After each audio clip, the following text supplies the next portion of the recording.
Mortal Kombat franchise has always walked a razor's edge between brutal fantasy and rich mythological inspiration. With Mortal Kombat 1 serving as a rebooted timeline forged by fire god Liu Kang himself, the game isn't just a visual and mechanical overhaul, it's a spiritual one too. This fresh universe reinterprets many of the series' iconic fighters, often pulling heavily from real-world mythology. And some of these mythological roots, they go way deeper than fans might expect. Let's dive into the real myth behind Mortal Kombat 1's characters, from Japanese gods of thunder to Chinese legends and Egyptian deities, and explore how Netherrealm Studios brought ancient stories into a world of spine-ripping fatalities.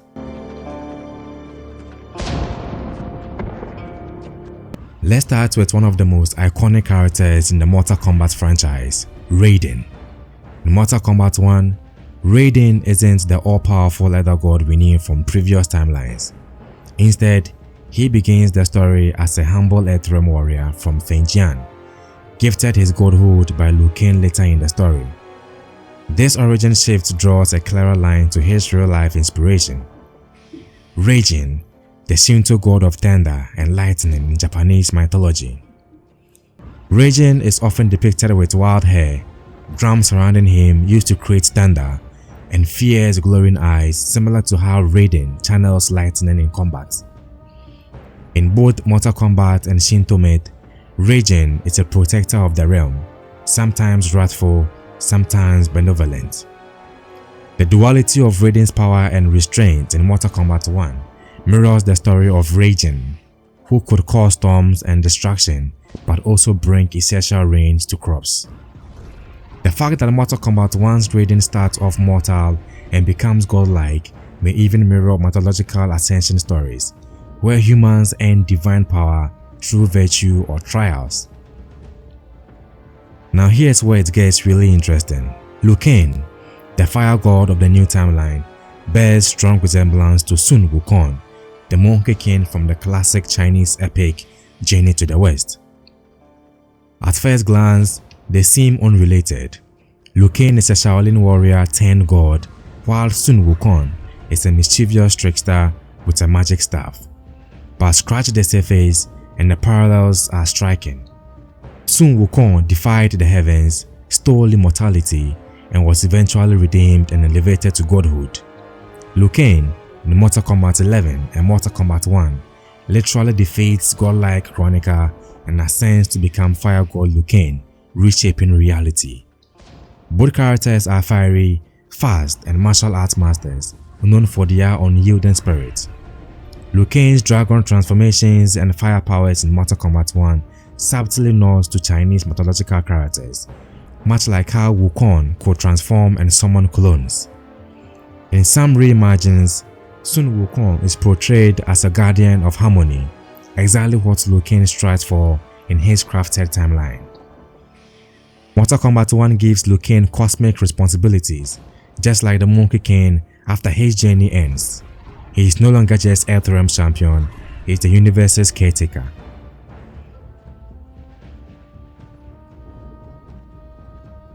In Mortal Kombat 1, Nitara is a vampire from the dark realm of Vaitanus, a place of blood magic and isolation.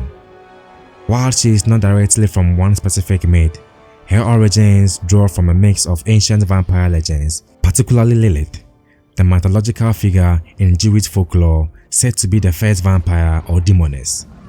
Lilith was cast out of Eden and often associated with night, blood, and seduction, parallels that match Nitara's outsider status and vampiric allure. Vatanus' hunger for blood and need to be protected from extinction mirrors vampire clan myth, especially from Eastern Europe and Mesopotamia. Nitara's alignment in Mortal Kombat 1 is morally grey. She is not evil, but acts in the realm's interest, much like how Lilith is sometimes viewed as a feminist rebel or misunderstood force rather than a straight-up villain. Nitara's presence in Mortal Kombat 1 emphasizes themes of mythic exile, forbidden hunger, and moral ambiguity.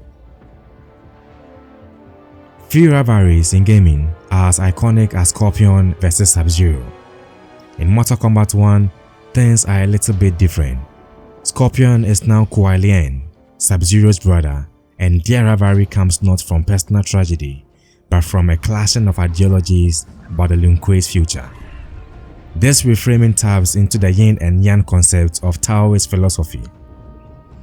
Sub-Zero, now Bihan, represents eyes, control, pride, and status, traits associated with yang when it is out of balance. Scorpion, also Kuai Lian, represents fire, passion, humility, and transformation, yin elements in their destructive form. The struggle between these symbolizes more than family. It's balance versus ambition, echoing Eastern philosophies where opposing forces must be in harmony or risk chaos. Their elemental nature also reflects Chinese elemental theory, where fire and ice or water are constantly in flux and opposition.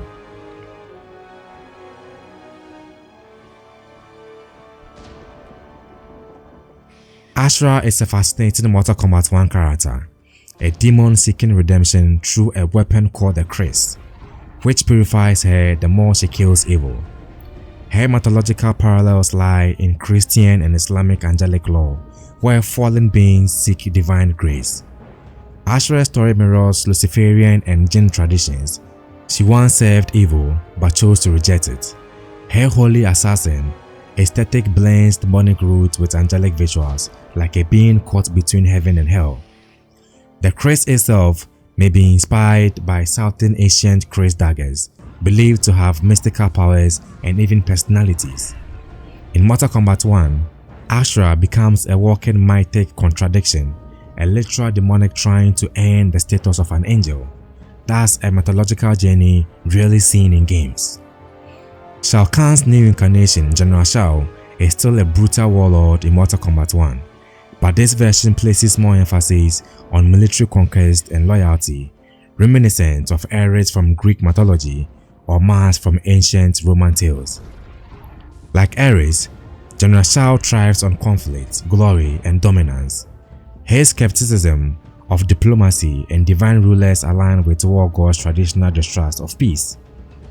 The hammer he wields, a recurring motif for him, also echoes Thor of Norse mythology, another warrior god with immense strength tied to a hammer. Shao's divine defiance and bloodthirsty tactics make him a perfect mythic archetype of the warmonger, one who believes might makes right. In Mortal Kombat 1, Sindel is no longer the brainwashed puppet of evil. She is the powerful ruler of Outworld, full of nuance and dark elegance. Her character evokes multiple mythological queens, especially Kali from Hindu mythology and Persephone from Greek myth. Like Kali, Sindel channels destructive beauty and fierce maternal power. She is regal but deadly. Like Persephone, Sindel is tied to realms between life and death. Her scream, an ability tied to torment, can be read as a cry from the underworld. Her rule over a volatile kingdom like Outworld makes her a mythic mother of monsters, a protector queen who will kill to preserve order.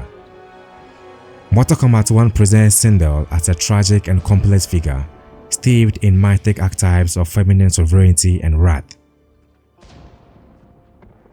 Geras, the eternal servant of Chronicle, returns in Mortal Kombat 1 now as Liu Kang's right hand.